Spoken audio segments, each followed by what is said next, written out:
Bom, né, então, como nós vimos na aula passada, né, que falamos bastante aí da questão do iluminismo e como as ideias iluministas iriam atrelar as revoluções ou a formação da sociedade que viria, né?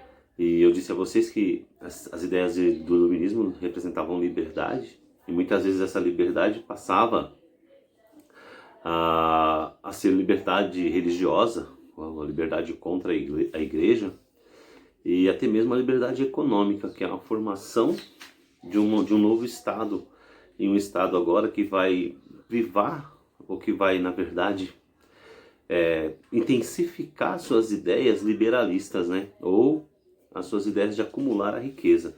E lembrando que o iluminismo também foi financiado aí muito pela burguesia, e a burguesia queria, obviamente, ter o seu espaço na sociedade e tinha e ia conquistar ainda mais esse espaço. Então essa liberdade econômica ou política, ela vai permear pela Europa toda, considerando então, certo, as revoluções que virão a seguir, como as revoluções francesas, as revoluções na América, como nós citamos na aula anterior, e também a própria Revolução Inglesa que nós vamos ver agora, tá? Lembrando que elas são baseadas nas ideias iluministas. Quando nós falamos, por exemplo, da Revolução Francesa, é uma revolução política, mas também é uma revolução econômica, que é o que Adam Smith vai tratar a questão do Estado não tentar se meter na economia, que isso é meio improvável, já que nós estamos falando de uma monarquia.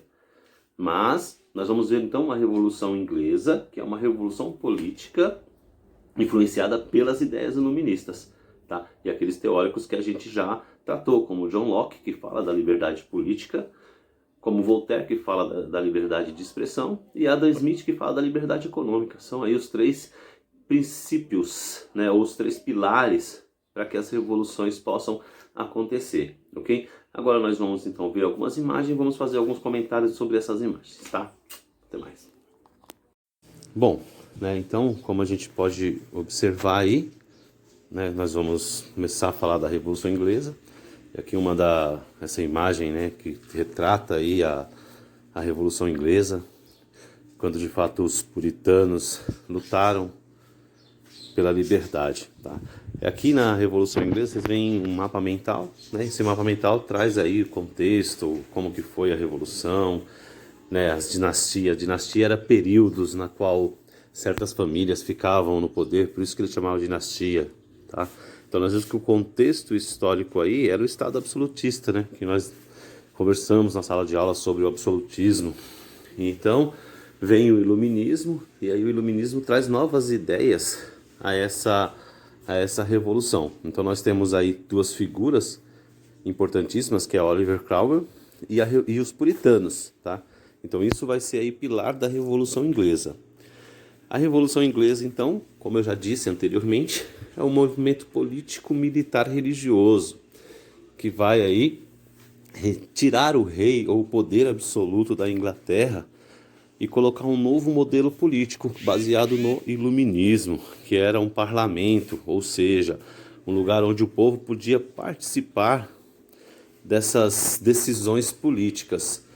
Só que o problema desse parlamento é que ele era ocupado pela burguesia e pelos puritanos. A burguesia, lembrando aí, né, que é uma classe que cresceu bastante durante o iluminismo, tá? Então, nós temos Oliver Cromwell aí, que é um puritano e queria que a Inglaterra se tornasse de fato uma república. República, claro, que teria participação do povo, tá? Então essa república, o único problema é que era baseada nos puritanos. Os puritanos que eram os puros, os cristãos extremistas, né, que queria impor a fé cristã a todo mundo. Então ele tinha aí perseguição aos opositores, perseguição aos católicos e anglicanos, perseguição a quem discordasse das suas ideias, tá? Então queria colocar um tipo de uma ditadura. E aqui nós podemos ver como que seria imposto isso, né? Então nós teríamos aí a Câmara dos Lordes e a Câmara dos Comuns, que era o parlamento inglês, na qual, né, os puritanos queriam dominar e colocar as suas ideias. Lembrando que os puritanos, como vocês podem ver na imagem aí, eram presbiterianos, que era derivado da reforma religiosa que Martinho Lutero fez, né? Então, eles de fato queriam impor essa república, mas era uma república na visão dos puritanos, ok? E essa república vai ser importante porque ela se dá na Revolução Inglesa, e a Revolução Inglesa ela vai se dar na Revolução Industrial. Lembrando lá do Iluminismo, né? Das ideias de Adam Smith, que era a ideia liberal, ou seja, liberalismo econômico. E o liberalismo econômico será importante na Revolução Inglesa e também na Revolução Industrial.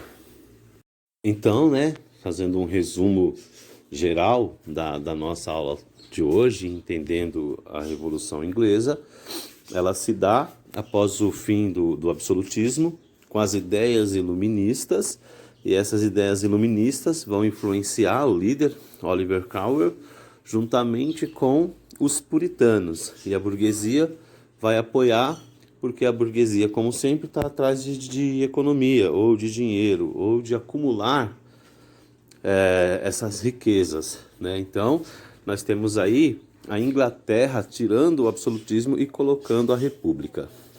E essa república, claro, vai fazer com que a ideia iluminista de Adam Smith, que é a economia, né, gire e torne-se também na Revolução Industrial, que a Revolução Industrial será o nosso próximo tema depois da Revolução Inglesa. Então nós temos aí a ideia de liberdade econômica iluminista juntamente com a Revolução Industrial.